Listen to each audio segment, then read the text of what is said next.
16वीं सदी के महान योद्धा राणा सांगा, जिन्हें इतिहास ने राजपूताना की आन बान और शान कहा है, उनका शौर्य युगों युगों तक भारत भूमि को स्वाभिमान से सिंचित करता रहेगा। महाराणा सांगा ने 1509 से लेकर 1528 तक अपने शासनकाल में राजपूताना के सभी राजाओं को संगठित किया और विदेशी आक्रमणकारियों के मंसूबे को नाकाम करने में सफल रहे। एक आंख, एक हाथ, एक पैर खो देने के बाद भी महाराणा सांगा का नाम सुनते ही दुश्मनों के पसीने छूट जाते थे। उनके खौफ से घबराई बाबर की सेना उनसे युद्ध करने के लिए हिम्मत नहीं जुटा पा रही थी।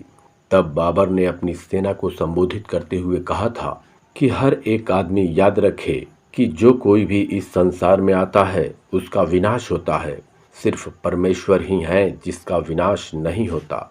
उन लोगों से बाबर ने आगे कहा था, मेरे साथियों, क्या तुम जानते हो कि हमारे और हमारे जन्मभूमि के बीच की यात्रा में कुछ महीने लग जाते हैं। अगर हम हार गए तो हमारी क्या दशा होगी। हमें अजनबियों और विदेशियों से जूझना है। यदि हमारी हार होती है तो हम शहीदों की तरह मरेंगे, और यदि हम विजयी होते हैं तो समझ लो कि हमने पाक मकसद को हासिल कर लिया। इन शब्दों के साथ बाबर अपनी उन सेना को संबोधित कर रहा था जिसने 26 अप्रैल 1526 के दिन पानीपत के मैदान में 20 घंटे की लड़ाई में दिल्ली के सुल्तान इब्राहिम लोदी की विशाल सेना को धूल चटाई थी। इससे अंदाजा लगाया जा सकता है कि मेवाड़ के पराक्रमी राणा सांगा की ताकत और उनके शौर्य का कितना खौफ था उस समय। 12 अप्रैल 1482 को राणा सांगा का जन्म मेवाड़ के शासक परिवार में हुआ था। राणा सांगा का पूरा नाम महाराणा संग्राम सिंह था। उनके पिता का नाम राणा रायमल था। राणा रायमल के बड़े पुत्र पृथ्वीराज ने मेवाड़ पर अपना प्रभुत्व स्थापित करने के लिए मेवाड़ के महाराणा बनने के रास्ते में आने वाली हर बाधा को दूर करना शुरू कर दिया। राणा सांगा पृथ्वीराज के मेवाड़ राज्य पर कब्जा करने के रास्ते में खड़े थे।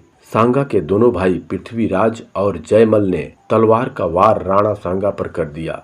इस दौरान उन्होंने अपने आप को बचा तो लिया, लेकिन उनकी एक आंख फूट गई। अंततः सांगा को चित्तौड़ से भागना पड़ा।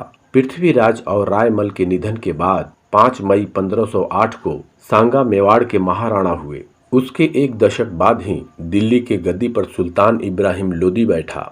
गद्दी पर बैठने के तुरंत बाद ही इब्राहिम लोदी ने मेवाड़ पर आक्रमण बोल दिया।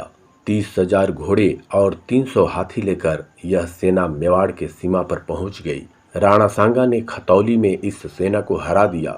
इसके बाद इब्राहिम लोदी ने फिर से अपनी सेना राणा के खिलाफ भेजी तो राणा ने धौलपुर के पास बड़ी की लड़ाई में लोदी की सेना को हराकर बयाना तक उसका पीछा किया। इस प्रकार राणा संग्राम सिंह के राज्य की सीमा आगरा के पास तक पहुंच गई। खतौली के युद्ध में इब्राहिम लोदी के साथ युद्ध करते वक्त एक हाथ तलवार से कट गया था और घुटने में तीर लगने से वह एक पैर से लंगड़ा हो गए थे। 1519 में राणा सांगा ने गुजरात की सेना और मालवा के सुल्तान द्वितीय महमूद की संयुक्त सेना को राजस्थान के गागरौन नामक स्थान पर बुरी तरह हराया। जब मालवा का सुल्तान महमूद द्वितीय घायल होकर रणभूमि पर गिर गया तो राजपूतों ने उसे उठाकर महाराणा के पास पहुंचाया। महाराणा सम्मान के साथ उसे पालकी में बिठाकर चित्तौड़ ले आए और वहां उसका इलाज करवाया, और कुछ रोज बाद उसे फौज का खर्च और जड़ाऊ का ताज देकर 1000 राजपूतों के साथ इज्जत से उसकी राजधानी मांडू पहुंचा दिया और उसका राज्य भी उसे वापस दे दिया। पराजित शत्रु के साथ ऐसा व्यवहार भारत के इतिहास में शायद ही कहीं देखा गया है। राणा सांगा ने अपने राजनीतिक कौशल और सैन्य प्रतिभा से सभी राजपूत राज्यों को संगठित किया और उन्हें एक छतरी के नीचे ले आए। उन्होंने अपना प्रभुत्व उत्तर में सतलज नदी से दक्षिण में नर्मदा नदी तक और पश्चिम में सिंधु नदी से बयाना भरतपुर तक विस्तृत कर लिया था। राणा सांगा 100 से भी अधिक युद्ध लड़े थे, जिसमें ज्यादातर उनकी जीत हुई थी। उनकी मृत्यु का कारण 2 प्रकार से बताया जाता है। एक तो उन्हें विष पिलाकर मार दिया गया, दूसरा कारण युद्ध करते समय। फिर भी मृत्यु तो एक दिन सबको आनी है।